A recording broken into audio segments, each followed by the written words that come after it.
28 अप्रैल को dealing room में dealers ने इन दो स्टॉक्स में कराई जोरदार खरीदारी। 3% तक चढ़ सकता है ये शेयर। मई सीरीज की शुरुआत बेहद ही मजबूती के साथ हुई है। निफ्टी 18,000 का स्तर पार कर गया है। RIL, L&T, ITC और TCS जैसे दिग्गजों ने शेयर बाजार में जोश भरा। उधर मिड कैप इंडेक्स 3 महीने के उच्चतम स्तर पर पहुंच गया, लेकिन बैंक शेयरों में थोड़ी सुस्ती दिखी। विप्रो ने 12,000 करोड़ के शेयर बायबैक करने का ऐलान किया तो शेयर में जोश भर आया। कमजोर नतीजों के बावजूद कंपनी के शेयर करीब 3% ऊपर चढ़ गए।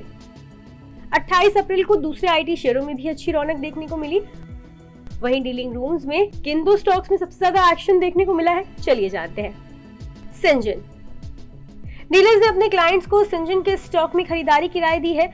डीलर्स का कहना है कि FIIs ने शेयर में खरीदारी की है। डीलर्स की इसमें BTST यानी आज खरीदने और कल बेचने की सलाह है। तो अगर आज आपने इस स्टॉक को खरीद लिया है तो अगली कारोबारी 17 मई से बेचकर अपना मुनाफा कमा सकते हैं।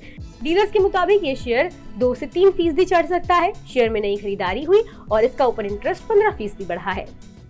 आरती इंडस्ट्रीज। दूसरे स्टॉक के तौर पर डीलर्स ने आरती इंडस्ट्रीज के शेयरों में खरीदारी की राय दी है। डीलर्स का इस शेयर में पोजीशनल लक्ष्य 600 रुपए प्रति शेयर है। डीलर्स का कहना है कि HNIs द्वारा शेयर में खरीदारी की गई है। शेयर में नई खरीदारी हुई है और इसका ओपन इंटरेस्ट 19% बढ़ा है।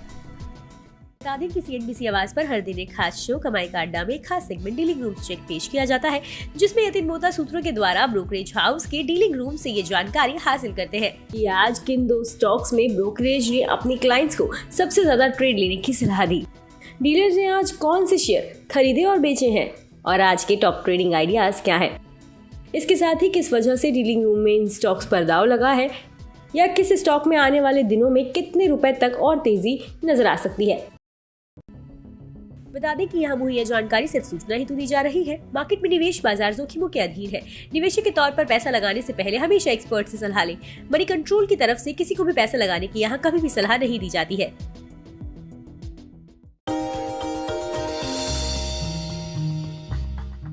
डू यू नो में आज हम बातचीत करने वाले हैं हर घर का चहेता ब्रिटानिया के बारे में। दरअसल ब्रिटानिया आपको आमतौर पे एक बिस्किट कंपनी लगती होगी, लेकिन ब्रिटानिया एक बिस्किट कंपनी ही नहीं है, बल्कि कन्फेक्शनरी कारोबार में एक काफ़ी बड़ी फूड जायंट के तौर पे आप इस कंपनी को देख सकते हैं। इस कंपनी की शुरुआत 130 साल पहले हुई थी और इस करीब 295 रुपए में उस समय पर इस कंपनी की शुरुआत की गई थी। सेंट्रल कोलकाता के एक छोटे से घर में इसकी शुरुआत हुई थी और वहाँ से धीरे धीरे एक्सपैंड करते करते आज इतना बड़ा स्केल आप ब्रिटानिया का देख रहे हैं। ब्रिटिश बिजनेसमैन ने एक स्मॉल हाउस में इस कंपनी की शुरुआत की थी, जिसको धीरे से या फिर बाद में विद टाइम एक्वायर किया गया था गुप्ता ब्रदर्स की तरफ से और इस कंपनी का नाम बन गया था VS ब्रदर्स। लेकिन विद टाइम इस कंपनी में मल्टीपल चेंजेस हुए ओनरशिप को लेकर, जिसके बाद और फेरबदल हुआ और एक ऐसा भी समय आया 1979 में जबकि नेबिस्को ब्रांड, जो ओरियो के एक संस्थापक के तौर पे जानते हैं, जिनको आप ओरियो बिस्किट को अगर आप जानते हैं तो वो नेबिस्को की ब्रांड रहे हैं, उन्होंने इस कंपनी को एक्वायर कर लिया था। एक मेजर स्टेक करीब 27-28% के आसपास स्टेक वो इस कंपनी के अंदर ओन करते थे। लेकिन जो एग्जिस्टिंग प्रमोटर है वाडिया ग्रुप ने, उन्होंने करीब 1990 में इस कंपनी को एक्वायर किया। तो आप अंदाजा लगा लिए करीब 3 दशक से ज्यादा का हिस्सा जो है वो एग्जिस्टिंग प्रमोटर्स के पास इस कंपनी का है।